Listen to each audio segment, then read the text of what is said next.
Dhe të gjitha këto operime nuk janë me anestezione që futet në gjëm pacienti? Jo, pacientit gjithmonë mënyrat operative të reja që ne aplikojmë, është anestezionit të lokal. Do të bëhet me blok anestezian ose pacienti është zgjuar, mund të flet me neve të ankohen ose do vijmë bashkëpunimi i mjekut me pacientin gjithsesi do të ekzistojë.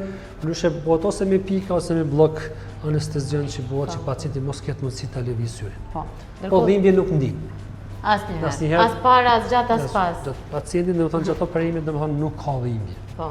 Kjo është lajmi më i mirë sepse është goxha pjesë e ndihshme syni. Patjetër se ne kemi përmendur shumë herë këtë pjesën e dhënies injeksioneve.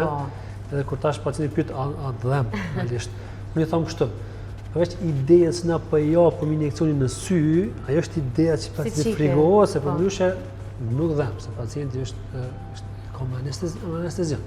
Ftohta e ndjesinë ka kur kemi atë kontaktin e parë, por realisht është një procedurë pa dhimbje. Kur dim që na me çdo lloj anestezioni na operojmë edhe brendësinë e syrit, operojmë edhe retinën realisht me anestezion lokal. Po dhe nuk ndjen asgjë.